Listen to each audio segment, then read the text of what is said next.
Hello, friends, and namaste. Welcome back to the Sacred Space with me, your host, Preetha Lal, as we spend time reading the book Eternal Values for a Changing Society by the late Srimad Swami Ranganathananda ji. As you are aware, if you're following this podcast, Swami Ranganathananda was the 13th president of the Ramakrishna Matan mission, but he was also so much more.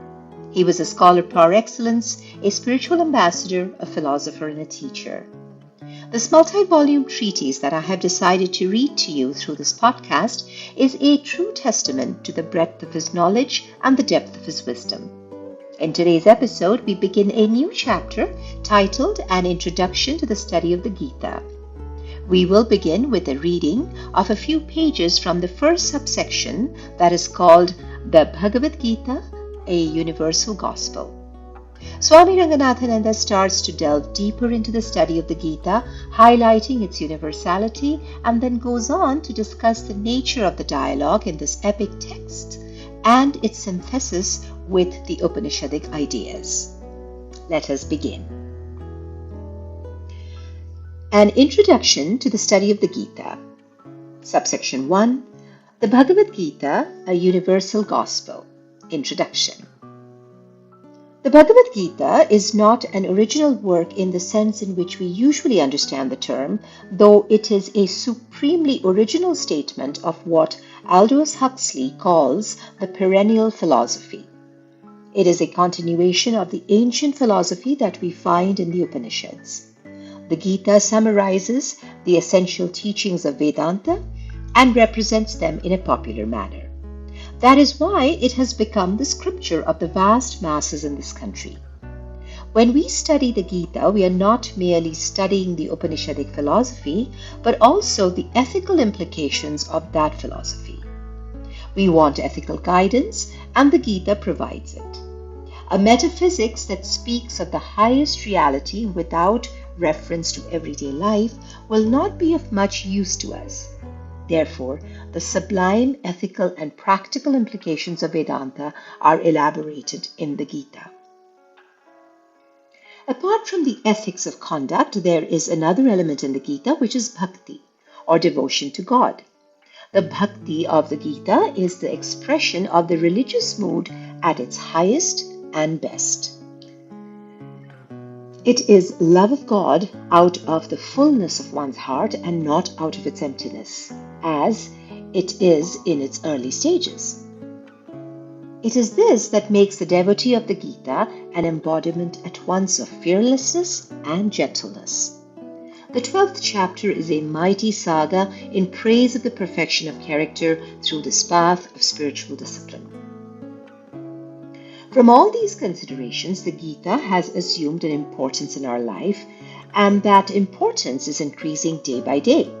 In his preface to the English edition of the Gita by Sir Charles Wilkins, Warren Hastings, the first Governor-General of India, declared thus, and I quote, "The writers of the Indian philosophies will survive when the British Dominion in India shall have long ceased to exist, and the sources which it yielded of wealth and power are lost to remembrance." Unquote. Since these lines were written, the Gita has been establishing an ever-widening empire in the hearts of men and women, both in the East and the West. Its appeal to the thinking minds of the modern world, as its appeal to the thinking minds in India in the past, is in sharp contrast to the indifference and often hostility displayed by the modern mind to the scriptures and prophets of the world. The source of this power lies in the two important features of its message, its rationality and its universality. The Gita, its universal approach. Before going into the Gita proper, it is necessary to say a few words by way of introduction. Most of you must be knowing something of the Gita and its place among the scriptures of the Hindus. When I use the word Hindu while studying Vedanta, I use it for want of a better word, because most of these scriptures and philosophies were elaborated long before there were any other religions in the world: Hindu, Buddhist, Christian, or Muslim. These distinctions did not exist then. The great sages elaborated their concepts of religion with no such distinctions. It is necessary to keep this point in view. Today, when we use the word Hindu, it is to demarcate some classes of people from other classes. But when I use this word with reference to the Gita, this demarcation does not exist. Only because the sages gave their sublime thoughts not to any particular class of people, Hindus as opposed to other people, but to all the people who wanted guidance without reference to any community or race. Keeping this point in view, we have to approach these ancient books and their teachings. It is a religion of the human being that is taught here, and not of this community or that. Ethics, morality, and metaphysics are propagated for the welfare of humanity and not for any sections thereof. This universality of outlook is thoroughly emphasized in all our ancient works. So much so, the great lawgiver Manu develops this code, keeping in view the true welfare not of Hindus only, but of humanity in general. It is the Manav Dharma Shastra, the ethical code of Manu for the guidance of his progeny, man. It is for a human being in general, any part of the world he may be inhabiting, and to any race he may belong. If a person wants to attain happiness and welfare, he has to follow certain ideals and certain methods, and these ideals and methods are universal, and these are promulgated in this book. Their applications may vary from age to age and country to country. Similarly, in the Vedas and the Upanishads and later in the Gita, their teachings are not sectional or parochial in their import and appeal. Sects and creeds may use them with profit, but cannot exhaust them, for they deal with human nature. Their theme is the human aspiration and struggle after self-realization. The division of humanity into various religions and sects is only a later story. So when we read through the Gita, we clearly find that its teachings are addressed to all humanity, to all men and women who are struggling to realize the higher expressions of their soul. This is what is given by this philosophy and religion. This ideal is also emphasized in the nature of the dialogue that is characteristic of the Gita. This dialogue is between Krishna and Arjuna. In our ancient scriptures, Arjuna is considered the incarnation of Nara, the archetypical man, and Krishna of Narayan, the supreme indwelling Lord. It is not that Krishna is imparting his teaching here to any particular sect, but to the human being through his disciple Arjuna. In the Gita, therefore, God is face to face with man, Narayan with Nara, and this is what constitutes its solemn and sublime setting. Universality of Sri Krishna. In our country, for several centuries, the Hindu mind has been directed to narrower and narrower circles of thought. Even the universal thought of the Gita has been sought to be limited in these narrow groups. Even Sri Krishna has been sought to be imprisoned in a creed, be it Vaishnavism or something else. Sri Krishna was a universal teacher. He made no distinction between Vaishnavism or Shaivism or any other ism. Today we require this rhythm of universality which transcends all creeds and classes, embraces one and all, and gives the same kind of inspiration to one and all. Therefore, the Gita is to be viewed in its own setting, as a commentary on Vedanta given by one who was universal and human. That is Sri Krishna himself. Universal teachings cannot be given by anybody but by universal men, and they cannot be understood also by anybody but by a universal pupil. If one who is limited by creed studies the Gita, he will find there only a narrow teaching, an echo of himself, and his conception of Sri Krishna will be conditioned by his limited mind. This has been done in the past, but what we now require is an open mind and universal attitude to life. Then alone will the Gita open out its best to us, its spirit of universality and practicality. This accounts for the wide influence that the Gita exercises on the people of this country and outside.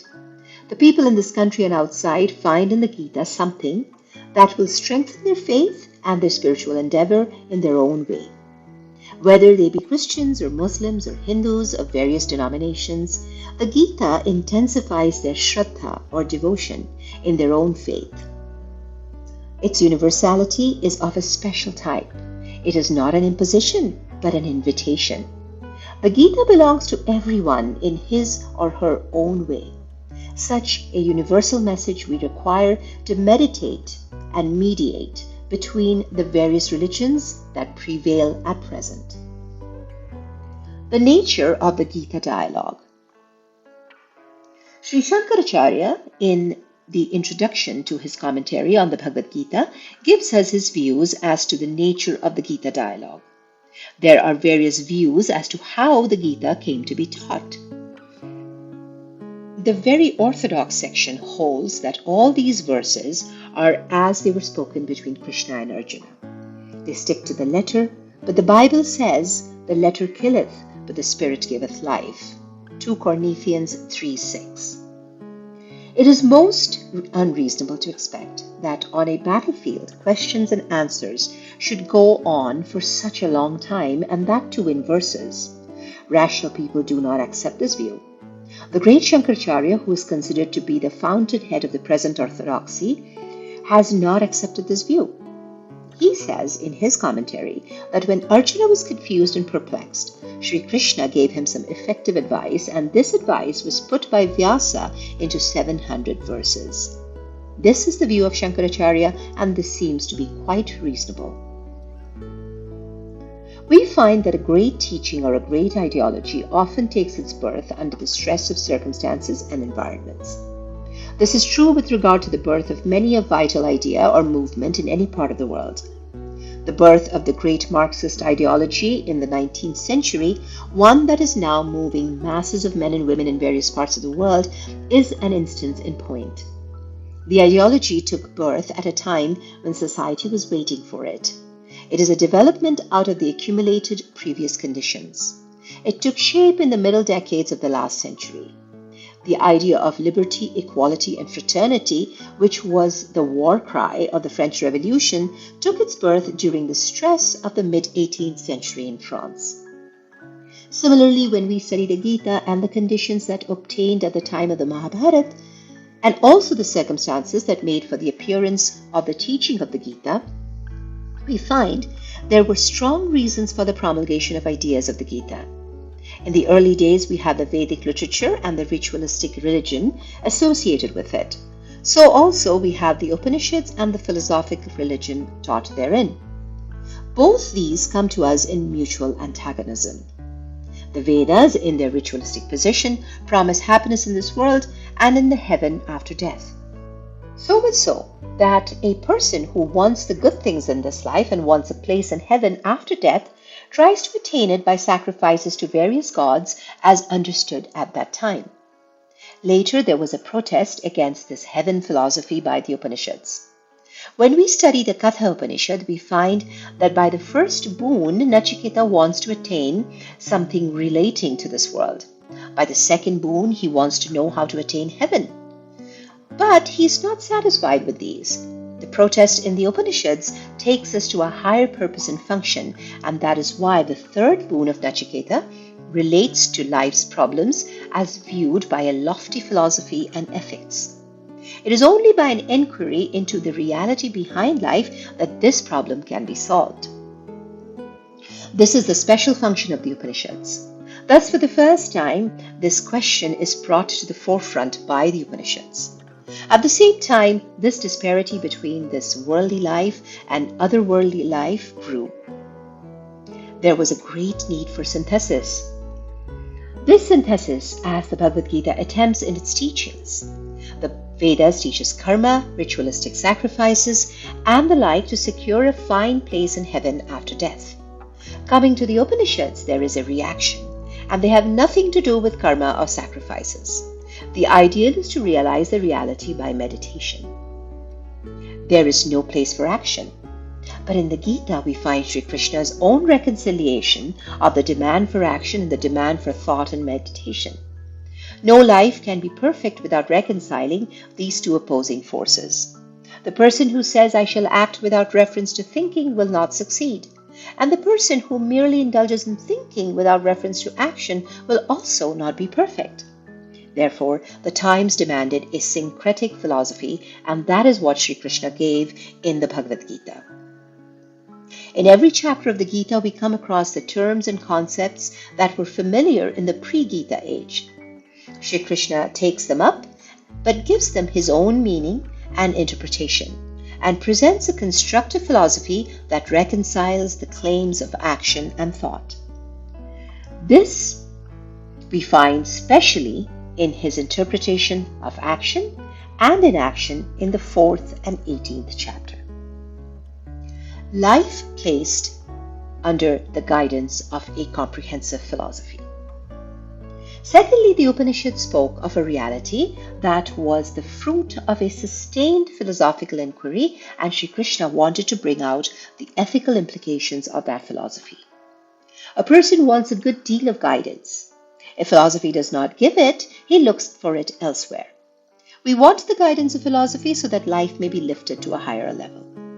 The aim of the Gita is to lift up life from the ordinary to a higher level of ethical and moral values and place it under the guidance of a sublime philosophy.